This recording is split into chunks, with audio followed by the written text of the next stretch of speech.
ہمارے حضرت کے پاس ایک شخص آیا, اس نے کہا, وہ پٹھان تھے, ہمارے حضرت سے بیعت ہوئے. انہوں نے کہا کہ مجھے اپنی بیوی پہ چھوٹی چھوٹی باتوں پہ غصہ آتا ہے تو میں اس کو مارتا ہوں, بعد میں مجھے ندامت ہوتی ہے کہ یہ کیا ہو رہا ہے. بولو بھائی, غلط ہو رہا ہے. لیکن اللہ کا خوف تھا نا, تو ان کو احساس ہو گیا کہ میں جو بیوی کو بلا وجہ مارتا ہوں, بلا وجہ کیا مارنا تو بہت سخت حالت میں اللہ نے اجازت دی ہے, بہت ہی کوئی معاملہ خراب ہو جائے تو ہاتھ اٹھانے کی اجازت دی ہے. ہمارے نبی صلی اللہ علیہ وسلم نے پوری زندگی اپنی کسی زوجہ پر ہاتھ, بولو بھائی, نہیں اٹھا. یہ نبی کے اخلاق تھے. ہمارے ہاں بعض لوگوں میں رواج ہے جانوروں کی طرح کوٹتے ہیں, پیٹتے ہیں, تمیز سے بات ہی نہیں کرتے. جب بات کریں گے, یعنی حضرت مفتی تقی عثمانی صاحب ایک بیان فرما رہے تھے کہ ایک شخص نے, فرماتے ہیں, مجھے بتایا میرے والد صاحب کو کہ میں جب گھر میں جاتا ہوں تو سب گھر والے ڈرنا شروع ہو جاتے ہیں, کانپنا شروع ہو جاتے ہیں. تو بڑے فخر سے بتا رہا تھا کہ میرا گھر میں اتنا روب ہے. تو فرمایا کہ یہ قابل تعریف نہیں ہے. ہم نبی کو اگر فالو کرنا ہے, نبی کی اتباع کرنی ہے, تو صحیح حدیث ہے, حضرت عائشہ رضی اللہ تعالی عنہا فرماتی ہیں کہ آپ صلی اللہ علیہ وسلم جب گھر میں داخل ہوتے تھے تو مسکراتے ہوئے چہرے کے ساتھ داخل ہوتے تھے. تو مجھے جب کسی نے بتایا نا ایک طالب علم کا قصہ کہ وہ گھر میں داخل ہوتا ہے تو گھر والے کانپنا شروع ہوتے ہیں, میں نے کہا وہ کوئی چنگیز خان کی اولاد ہوگا, پھر وہ اس کا اصلاحی تعلق کس سے ہوگا, چنگیز خان سے. چنگیز خان بھی جب بغداد آیا تھا نا تو سب کیا ہو گئے تھے, کانپنا شروع ہو گئے. تو بھائی ہم محمد صلی اللہ علیہ وسلم کی روحانی اولادوں میں ہیں, ہم چنگیز خان اور فرعون کی اولادوں میں نہیں ہیں. تو گھر والوں کے بارے میں بھی آپ صلی اللہ علیہ وسلم نے اخلاق بتائے ہیں. ہمارے ہاں جو طاقتور مرد ہوتا ہے وہ عورت کے حقوق پی جاتا ہے. وہ شریعت صرف عورت کے بارے میں جانتا ہے, اپنے بارے میں شریعت نہیں جانتا. کہ میں جو اتنا غصہ کر رہا ہوں بیوی کے اوپر, بلا وجہ بات بات پہ سختی کر رہا ہوں, کھانا تھوڑا دیر سے پک گیا تو اس کو مارنا شروع کر دیا, ڈانٹنا شروع کر دیا, تانے دینا شروع کر دیے, اس کے بارے میں بھی قیامت کے دن مجھ سے سوال ہوگا. ایک میں واقعہ سناتا ہوں پھر اپنی بات کو ختم کرتا ہوں. دیکھو, ایک صحابی نے اپنی ایک باندی تھی, عبداللہ ابن رواحہ رضی اللہ تعالیٰ عنہ, بڑے مجاہد صحابی تھے. عبداللہ ابن رواحہ بڑے مجاہد صحابی تھے. ان کی ایک باندی تھی, وہ باندی بکریاں چرایا کرتی تھی, ریوڑ لے کے جایا کرتی تھی.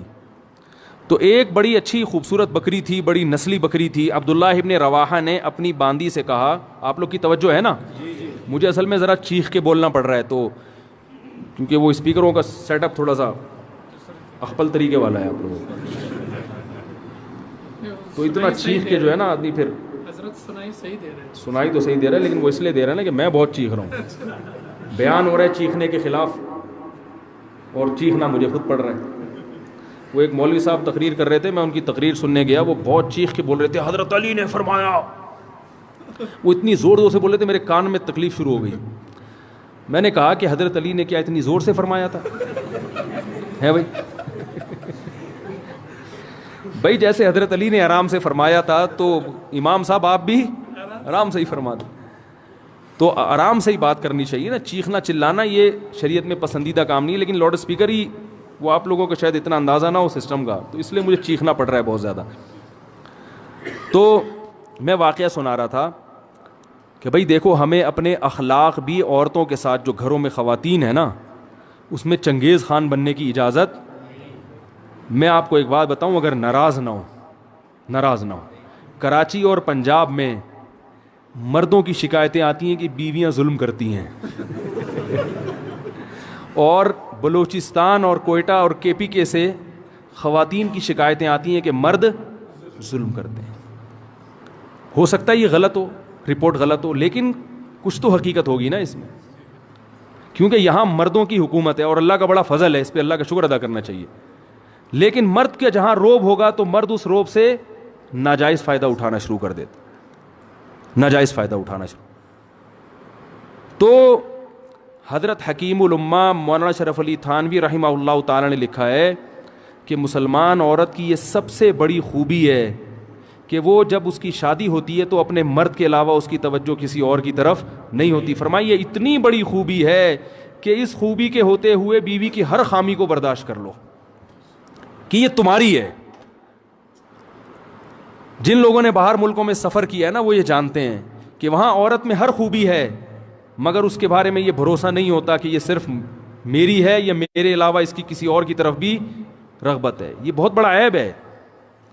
تو مسلمان عورت میں اب تک الحمدللہ خیر غالب ہے, وفا کرتی ہے اپنے شوہر کے ساتھ. شوہر کو فالج ہو جائے علاج کرے گی اس کا, بھاگے گی نہیں وہاں سے. باقی آپ ذرا جائیں نا دنیا میں سفر کریں تو میاں جب تک کما رہا ہے, صحت اچھی ہے تو میاں ہے, ذرا سا مسئلہ خراب ہوا عدالت سے طلاق لی اور کسی اور سے شادی کر لی. ہمارے ہاں خاندانوں میں جب نکاح ہوتا ہے تو زندگی بھر کے لیے ہوتا ہے, جب تک کوئی بہت سخت مشکل نہ ہو طلاق کی طرف نہیں جاتے. تو یہ بہت بڑی خوبی ہے. تو کے پی کے سے اور بلوچستان سے جو شکایتیں آتی ہیں اس میں مردوں کی سختی کی شکایتیں آتی ہیں کہ مرد عورتوں پہ بولو بھائی ہاتھ اٹھاتے ہیں, چھوٹی چھوٹی باتوں پہ مارتے ہیں, تانے دیتے ہیں. آپ لوگ کے علاوہ کی بات کر رہا ہوں, آپ لوگ ناراض نہ ہوں. آپ لوگ کے علاوہ جتنے مرد ہیں جو میرا بیان نہیں سن رہے ان کی بات کر رہا ہوں کہ وہ بیویوں کو مارتے پیٹتے بھی ہیں, بلا وجہ چھوٹی چھوٹی باتوں پہ ڈانٹتے بھی ہیں. اور معذرت کے ساتھ اس میں دیندار اور بے دین سب برابر ہیں.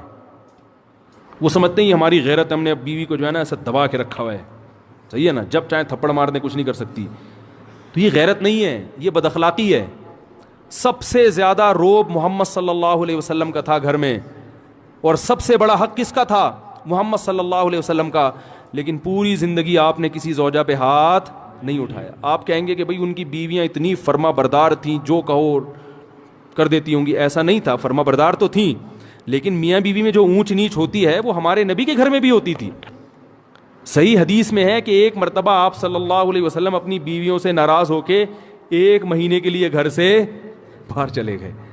کیونکہ جب میاں بیوی کا رشتہ ہوتا ہے تو پیغمبر کا اور امتی کا رشتہ الگ ہے, اور شوہر بیوی کا رشتہ الگ ہے. اور اللہ نے آپ کے گھر میں یہ واقعات اس لیے ہونے دیے تاکہ امت کو سبق ملے کہ بھائی اختلاف کے وقت کیا کرنا ہے. تو کتنا پریشان ہوئے ہوں گے کہ 1 مہینے کے لیے گھر سے غائب ہو گئے. فرمایا میں نہیں آؤں گا قریب کسی کے. اور جب 29 تاریخ ہوئی ہے نا تو گھر چلے گئے. صحابہ نے کہا یا رسول اللہ بھی 30 دن پورے نہیں ہوئے. آپ نے فرمایا مہینہ 29 کا تھا. ٹھیک ہے, مہینہ کس کا تھا؟ ناراضی کو ختم کر دیا پھر. لیکن ایسا نہیں کیا کہ ناراض ہوئے تو گھر میں چیزیں توڑنی پھوڑنی شروع کر دی ہوں اور اٹھا کے مارنا پیٹنا شروع کر دیا ہو, جو آج ہمارا حساب کتاب ہے. ہاں کوئی بہت ہی ٹیڑھی پسلی کی عورت ہے, بالکل ہی سدھرنے کا نام نہیں لے رہی, تو شریعت نے پھر مجبوری میں ہاتھ اٹھانے کی اجازت بھی دی ہے. لیکن ایسی عورتیں ہمارے معاشرے میں ان کا ریشو بہت کم ہوتا ہے, خاص طور پر ان علاقوں میں تو فرما برداری کا عنصر زیادہ ہے. تو اس میں ایک چیز میں ایک حدیث آپ کو سناتا ہوں, اس کے بعد اپنا بیان ختم کرتا ہوں. عبداللہ ابن رواحہ رضی اللہ تعالیٰ عنہ, عرب جو تھے نا یہ عورتوں پہ بڑے سخت ہوا کرتے تھے, خاص کر قریشی. جو قریش کے قریشی لوگ تھے نا یہ بیویوں پہ کیا ہوتے تھے؟ سخت ہوتے تھے. لیکن اسلام آنے کے بعد کیسے تبدیل ہوئے؟ عبداللہ ابن رواحہ رضی اللہ تعالیٰ عنہ نے نبی وہ اپنی باندی سے کہا کہ میری اس بکری کی خاص طور پر تم نے کیا کرنی ہے؟ حفاظت کرنی ہے. تو اللہ کی قدرت کہ وہ بھیڑیا آیا اور اس بکری کو کھا گیا. عبداللہ ابن رواحہ کا غصہ آیا اور انہوں نے ایک تھپڑ لگا دیا باندی کے, صرف ایک تھپڑ مارا ہے, بیوی کے نہیں بلکہ, حالانکہ باندی کا درجہ بیوی سے, باندی تو نوکر ہوتی ہے نا, غلام ہے, لونڈی ہے, اس کا وہ مقام تھوڑی ہے جو بیوی کا ہے. ایک تھپڑ لگا دیا.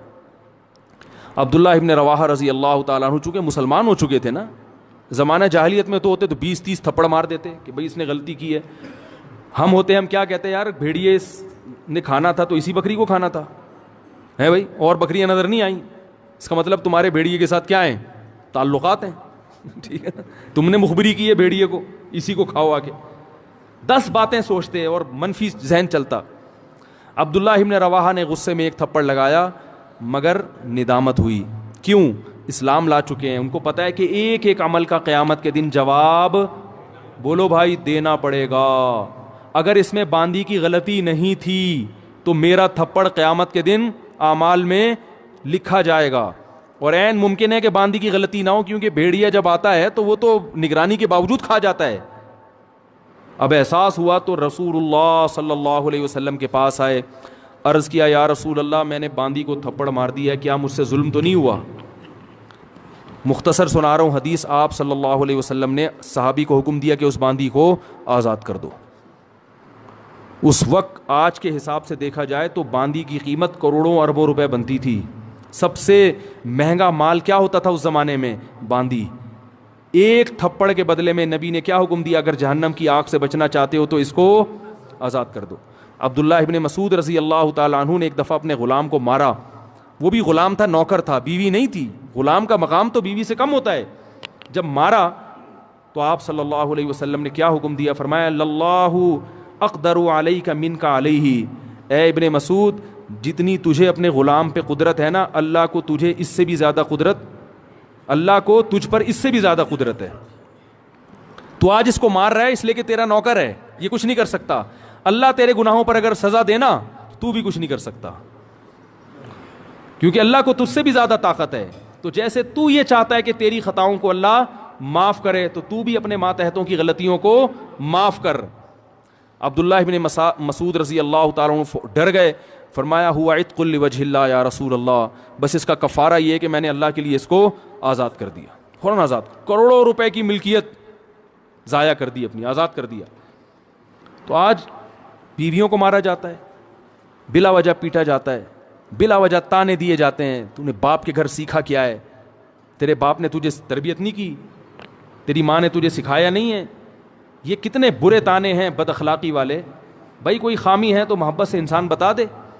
ہمارے ہاں اصلاح کا عنصر کم ہوتا ہے، تانے دینے کا عنصر بولو بھائی زیادہ ہوتا ہے.